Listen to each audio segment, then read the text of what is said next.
Allah jadikan kita sebagai umatnya Nabi Muhammad, umat yang terbaik, umat yang paling mulia, umat yang paling agung, umat yang kelak di yaumil kiamah akan menjadi pemimpin daripada seluruh seluruh umat dari zaman Nabi Adam hingga akhir zaman. Umat yang dimana akan berdiri di posisi paling depan membawa benderanya baginda Nabi besar Muhammad. Umat yang sangat dibangga-banggakan oleh Nabi Muhammad. Umat yang dimana para nabi-nabi dan rasul terdahulu mereka iri kepada kita sebagai umat Nabi Muhammad.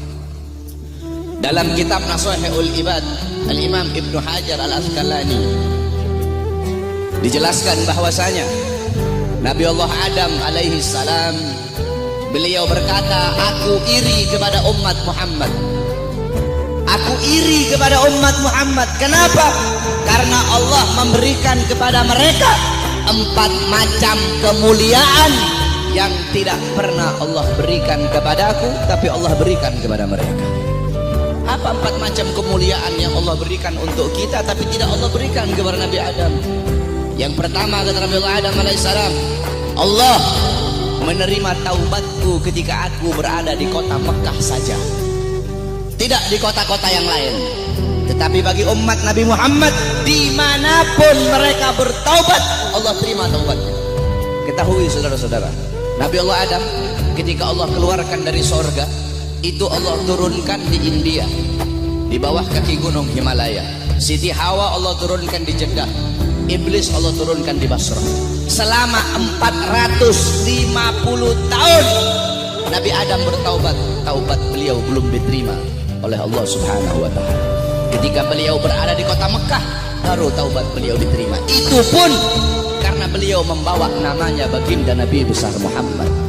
Beliau berdoa, ya Rabbi haqqi Muhammad, ya Allah, demi hak Muhammad, demi kehormatan Muhammad, kemuliaan Muhammad, keagungan Muhammad, terima taubatku ya Allah.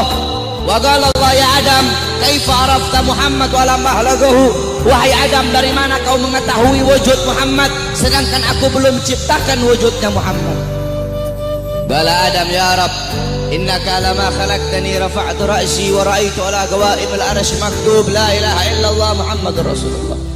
Ya Allah, ketika kau tiupkan roh, aku angkat kepalaku ke atas dan aku lihat di tiang-tiang arsy, di tiang-tiang sorga tertulis la ilaha illallah Muhammadur Rasulullah. Dari situ aku tahu bahwasanya Muhammad bukan manusia biasa. Sebab tidak mungkin engkau akan meletakkan nama makhluk di samping namamu, kecuali pasti makhluk itu makhluk yang paling kau cintai ya Allah. Makanya aku bawa nama Muhammad dalam pertaubatanku kepadamu dengan harapan agar engkau menerima taubatku. Apa kata Allah? Sadaqta ya Adam, betul apa yang kau katakan itu wahai Adam. Kalau engkau bermohon kepadaku dengan membawa nama Muhammad, ketahuilah telah aku ampuni dosamu wahai Adam. Walaula Muhammad ma khalaqtuka ya Adam, dan kalau bukan karena Muhammad tidak akan aku ciptakan engkau wahai Adam. Allah menerima taubat Nabi Adam ketika beliau berada di kota Mekah. Apa kata Nabi Adam? Sedangkan bagi umat Muhammad dimanapun mereka berada, saya dan kalian kalau mau bertobat dari dosa tidak harus kita ke Mekah, saudara-saudara. Kita bertobat dimanapun tempatnya.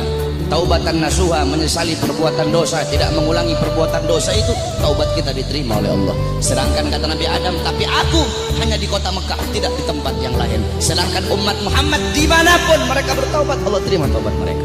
Itu pertama, tidak pernah Allah kasih untukku, tapi Allah kasih untuk kita sebagai umat Muhammad. Yang kedua, kata Nabi Adam, ketika aku berbuat salah, Allah pisahkan aku dengan istriku Hawa hanya karena satu kesalahan. Satu kesalahan yang aku perbuat, aku makan buah khuldi, Allah pisahkan aku dengan Hawa selama ratusan tahun. Tetapi bagi umat Muhammad, pagi, siang, sore, malam mereka bermaksiat, tidak Allah pisahkan mereka dengan anak dan istri mereka. Aku cuma satu kali Allah pisahkan aku dengan Hawa. Umat Muhammad ribuan kali, jutaan kali bermaksiat, tidak Allah pisahkan mereka dengan anak dan istri mereka. Yang ketiga, kata Nabi Adam, aku berbuat salah dalam keadaan berpakaian, dalam keadaan tertutup auratku. Karena Allah murka, Allah lepaskan pakaianku sehingga terlihat auratku. Tetapi bagi Muhammad kebalik, mereka berbuat dosa dalam keadaan telanjang, tapi tetap Allah kasih mereka pakaian. Aku berbuat salah dalam keadaan berpakaian, Allah lepaskan. Umat Muhammad, mereka berbuat dosa dalam keadaan melepaskan pakaian, tapi tetap Allah kasih mereka pakaian. Yang keempat, kata Nabi Adam, aku berbuat salah di dalam sorga. Di dalam sorga aku berbuat salah. Allah murka, Allah keluarkan ke dunia. Umat Muhammad kebalik, mereka berbuat dosa di dunia, tapi kalau bertaubat, taubatnya diterima, mereka meninggal husnul khatimah, Allah masukkan mereka ke sorga. Kebalik kata Nabi Adam, aku berbuat salah di sorga, Allah keluarkan ke dunia. Umat Muhammad berbuat dosa di dunia, Allah masukkan mereka ke sorga. Aku iri kepada umat Muhammad, sungguh aku ingin menjadi umat Muhammad, kata Nabi Allah Adam alaihissalam. Lihat bagaimana kemuliaan umat